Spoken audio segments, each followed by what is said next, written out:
শরীর সুস্থ রাখবার জন্য আমরা আমাদের জীবনযাত্রার মানকে নিয়ন্ত্রণ করতে বলি, সে লাইফস্টাইলের মধ্যে ডায়েট থাকে, এক্সারসাইজ থাকে। তো দাঁতকে ভালো রাখবার জন্য যে চর্চাগুলো আপনি আমাদেরকে বলেছেন সেগুলো তো আছেই, তার পাশাপাশি খাদ্যাভ্যাসে কি আসলে আমাদের কোনো পরিবর্তন আনা প্রয়োজন, কিংবা আমাদের যে খাদ্য তালিকা সেটি কেমন হওয়া প্রয়োজন বলে আপনি মনে করেন? এইটা ধরেন সুস্থ শরীরের জন্য আমাদের খাদ্যাভ্যাসকে তো অবশ্যই হেলদি রাখতে হবে। সেক্ষেত্রে একটা ব্যালেন্স ডায়েট বলি আমরা, বা সুষম খাদ্য। সুষম খাদ্য মানে কি, আমার কার্বোহাইড্রেট দরকার, কার্বোহাইড্রেট খেতে হবে, আমার প্রোটিন দরকার, খেতে হবে, আমার ফ্যাট দরকার, সেটা নিতে হবে। এর কোনোটাই আবার অতিরিক্ত হলে সেটা ক্ষতি করবে। এর সঙ্গে যারা বেশি পরিমাণে শাকসবজি এবং ফলমূল খান, তাদের শরীর স্বাস্থ্য, ত্বক, দাঁতের চোয়ালের মাড়ি, চোখ সবই ভালো থাকবে। যে কোনো কিছুর জন্যই এই হেলদি খাবারগুলা নিয়মিত খাদ্য তালিকায় রাখা ভালো।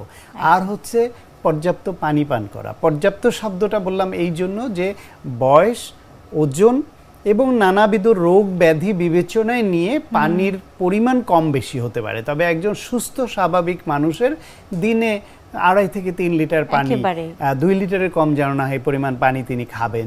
স্যার, হঠাৎই এমন হতে পারে কি যে অনেকেই আছেন যারা রোজা অবস্থায় আছেন, কিন্তু হঠাৎ করে দাঁতে প্রচুর ব্যথা উঠেছে, এবং সেক্ষেত্রে কি করবার আছে? এবং আমরা জানি যে অনেক সময় অ্যান্টিবায়োটিক 3 বেলা 4 বেলা এভাবেও প্রেসক্রাইব করতে হয় আমাদেরকে। তো সেক্ষেত্রে রমজানে এর কোনো আসলে ব্যতিক্রম হয় কিনা?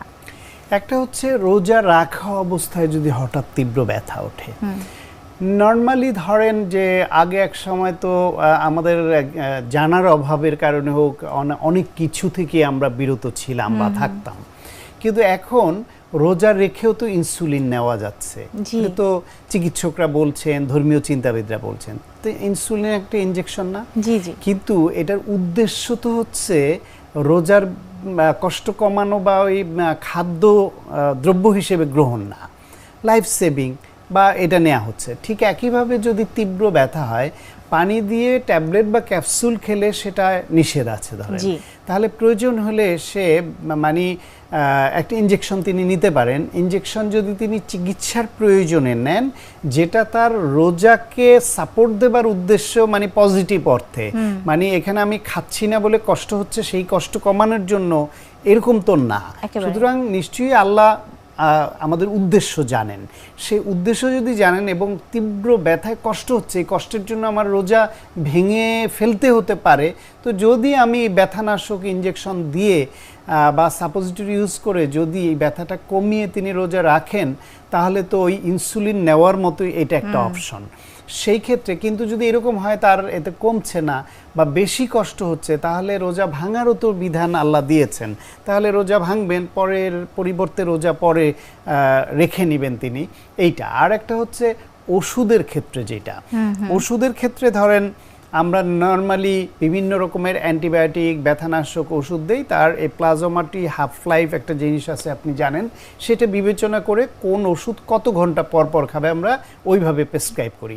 অ্যান্টিবায়োটিক এরকম দিনে 4 বেলা 6 ঘন্টা পর পর খাওয়ার অ্যান্টিবায়োটিক আছে, 12 ঘন্টা পর 8 ঘন্টা পর পর খাওয়ার আছে, 12 ঘন্টা পর পর খাওয়ার আছে, দিনে একটা করে খাওয়ার আছে।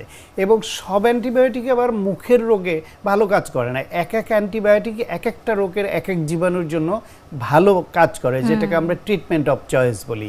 সেই ক্ষেত্রে মুখের রোগের জন্য যে অ্যান্টিবায়োটিকগুলো চলে, এর মধ্যে 2 বেলা খেতে হয় এরকম অ্যান্টিবায়োটিক কিন্তু খুব ভালো অ্যান্টিবায়োটিক আছে, যেটা সেফালোস্পোরিন গ্রুপের কিছু অ্যান্টিবায়োটিক আছে, সেফিক্সিম এই ক্ষেত্রে, বা সেফোরক্সিম উইথ ক্লোভোলানিক অ্যাসিড, এই গ্রুপের ওষুধগুলো আমরা 2 বেলা, যেটা সেহেরি এবং ইফতার, তবে টাইমটা যেন মোটামুটি 12 ঘন্টা ব্যবধানে হয়, এই ওষুধটাকে এই সময় আমরা প্রেফার করি। কিছু অ্যান্টিবায়োটিক আছে অ্যাজিথ্রোমাইসিন ওয়ান্স ডেইলি, দিনে 1 বেলা করে দিলে হচ্ছে।